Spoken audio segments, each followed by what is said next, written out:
Жанкештілік, жомарттық және кең пейілділік. Жомарттықтың мәні өзгелер үшін өзін құрбан етуден ешқандай қиындық сезінбеу. Жомарттық бұл бір нәрсені алғаш ойлаған кезде, сол ойлағанды құрбан етуге дайын болу деп айтылды. Әддаққа құдүсірру байдың кедейге берген жомарттық болып саналмайды. Жомарттық мұқтаж жанның байларға беруі дейді. Алла Тағала былай дейді: бұрыннан Мәдинада қоныстанған иман иелері Мәдинаға көшіп келгендерді жақсы көріп, оларға берілгенге көңілдерінде титтейді кірбеңдік болмады. Олар өздері таршылық көре тұра, көшіп келгендерді өздерінен артық көрді. Кімде-кім сараңдықтан арылса, міне солар құтылды. Хашр сүресі 9 аят. Бұл аят мұхажирлер Меккеден қоныс аудармай тұрған кездегі Мәдинада өмір сүрген аңсарлар туралы түсірілген. Аңсарлар өздеріне көшіп келген меккеліктерді жақсы көрді. Олар тек Меккеден көшіп келгендерге арналған олжаны меккелік мұхажирлерден қызғанбады. Аңсарлардың өздері мұқтаждық пен тар жағдайда бола тұра, Алланың мұхажирлерді ерекше атап көрсеткен шешіміне олардың жүректеріне титтейді қарсылық болған жоқ. Сондай-ақ бұл аят өзіне піскен қойдың басы сыйға келген мәдиналық мұсылман туралы түскендігі айтылады. Ол қойдың піскен басын сыйға алатын адамды іздеп 7 үйді аралап шығады. Бірақ әр үйдегі адам оны басқа біреуге беруді ұсынады. Сөйтіп қойдың басы айналып бірінші үйге қайта келеді. Сондай-ақ бұл аят тағы бір мәдиналық адам туралы түсірілген деп те айтылады. Оның үйіне қонақ келгенде үй иесі қонақтың алдына тамақ қойып, шырақты сөндіріп қояды. Бұлай жасауының себебі қонақ иесі де онымен бірге тамақтанып отыр деп ойласын дейді. Бұл аңсар сахаба қонағын өзінен және отбасына артық көрді. Сондықтан осы сахаба жайлы аят түседі. Қонағына, ағайынына үй салып берген жомарт, ал өзіне үй салған сараң деп айтылды. Сондай-ақ нағыз жанкешті адам өзі аш болса да тоқ адамды өзіне артық көреді деген сөз бар. Яғни ол өз қажеттіліктерін ескермей, басқа адамның мүддесі үшін өз мүддесін құрбан етуге дайын. Тамақты өзі жегенше басқа біреуге, тіпті аш емес адамға бергенді артық көреді. Хадисте дүниеде аңсарлардан асқан жомарт халық болған емес. Расында олардың барлығы жомарт және олардың арасында бірде-бір сараң жоқ еді деп айтылады. Сахаба Хузайфа әл-Адауи радиаллаху ан былай дейді: Ярмук соғысы күні мен немере ағамды іздеуге шықтым. Оған су беру үшін су алып алған едім. Мен оның қасына келгенде саған су берейін дедім.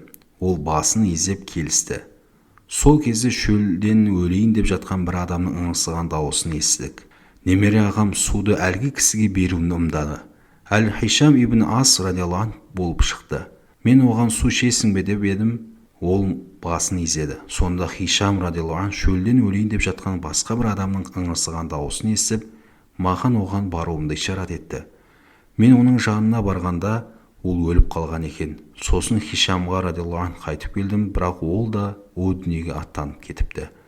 Содан немере ағама қайтып келдім, бірақ оның да дүние салғанына куә болдым. Бұл басқалардың өмірін сақтап қалудағы жанкештіліктің мысалдары.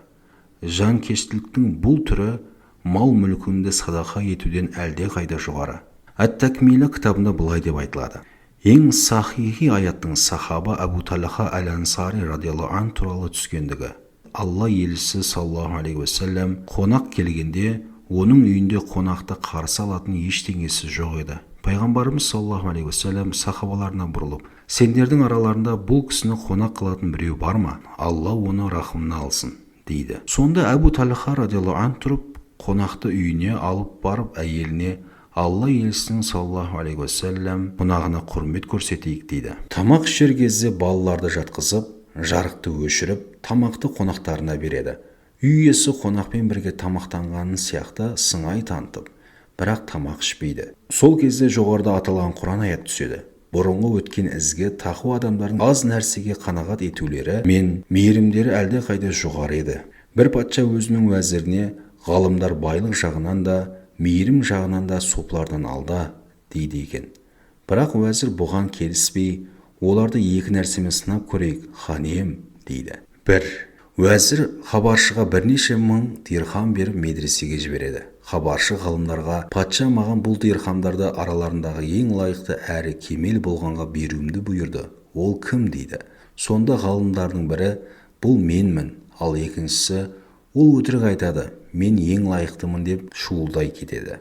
Әрқайсысы өзінің мықты екенін айтып дауласа бастайды. Сонда хабаршы, сендердің ең лайықтарыңды анықтай алмадым деп бұрылып кетіп қалады. Сарайға келіп болған жайды айтып береді. Содан кейін уәзір ақшаны сопыларға апаруын тапсырады. Ғалымдардың ісіне тура қарама-қайшы әрекет жасаған сопылардың әрқайсысы, ол менен артық, ол менен артық, сол лайықты, дейді. Уәзір қылыш алып шығып, оны хабаршыға беріп сопыларға жібереді. Хабаршы, патша маған көсемнің басын кесуді бұйырды. Көсем кім деп сұрайды. Олар, мен көсеммін десе, екіншісі, жоқ, менмін, дейді.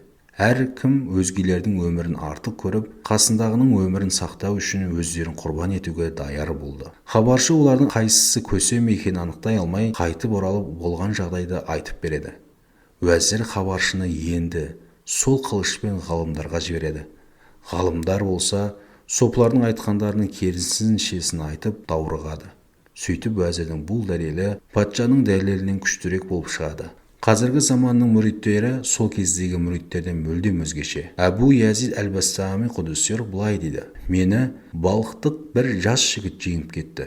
Ол, сен үшін дүниеден бет бұрудың шегі қандай деп сұрады. Мен, жейтін нәрсе тапсақ жейміз, таппасақ сабыр етеміз деп жауап бердім. Жас жігіт, балықта біздің иттер де солай істейді.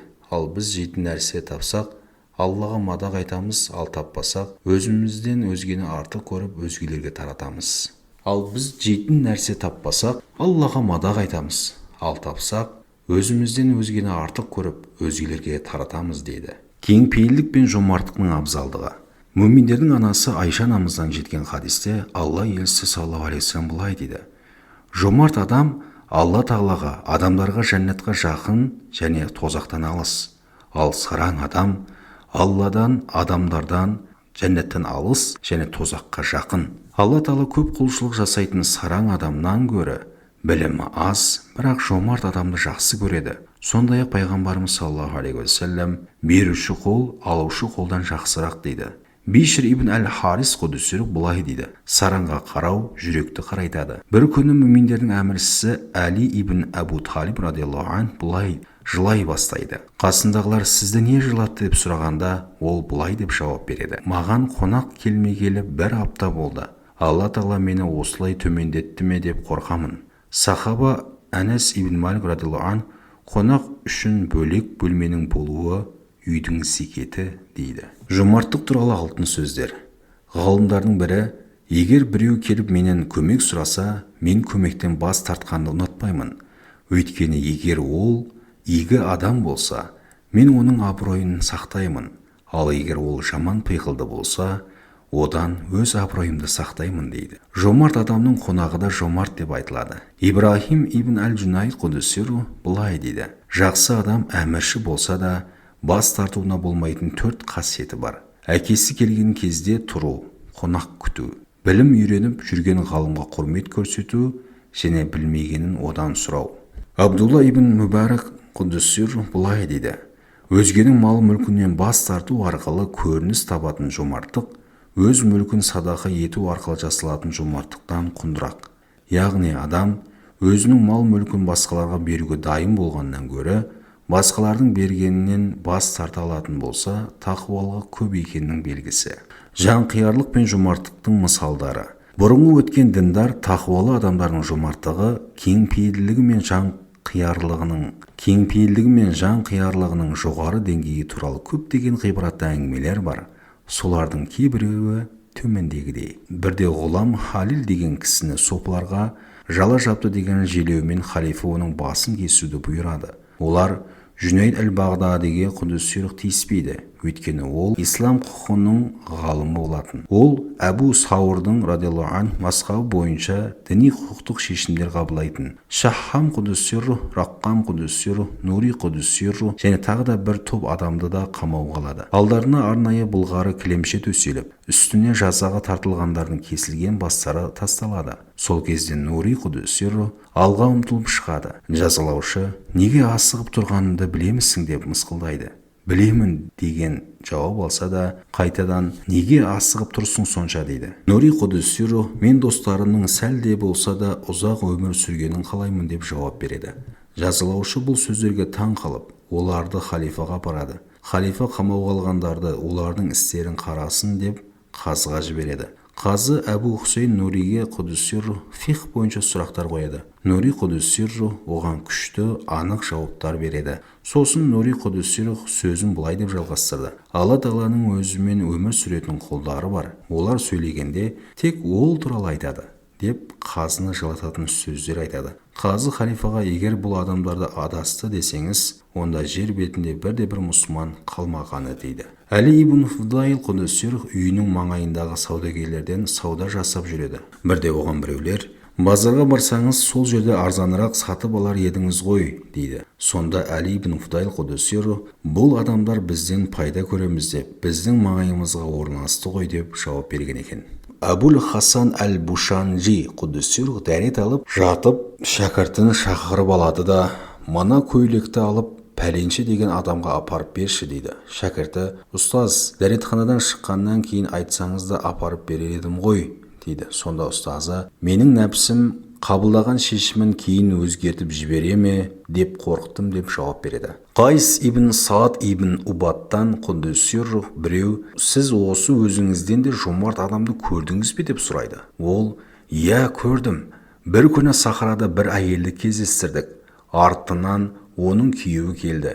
Әйелі оған: қонақтарымыз бар деді. Күйеуі бір түйені әкеліп бауыздады да: бұл сіздердің сыбағаларыңыз деді. Келесі күні тағы бір түйені әкеліп, оны да сойып алыңыздар деді. Біз: кеше сіз бізге арнап сойылған түйенің етін әлі тауыспадық қой дедік. Сонда ол: мен қонаққа кешегіден қалған тамақты бермеймін деді. Жаңбыр қатты жауып тұрғандықтан біз 2-3 күн олардың қасында болдық. Ол күнде сол ісін қайталаудан жалықпады. Қайтар күні оның үйіне 100 динар қалдырдық та әйеліне: күйеуіңізден біз үшін кешірім сұраңыз дедік те үйден шықтық. Сәлден соң күннің қызған шағында артымыздан айқайлаған бір адамның дауысын естідік. тоқтаңдар, сараң аттылар. Бұл не? Менің сый-сияпатына баға қойғандарың ба деп бізді қуып жетіп, мына ақшаны қайтарып алыңдар, мына ақшаны қайта алыңдар деп бергенімізді алмай қойды.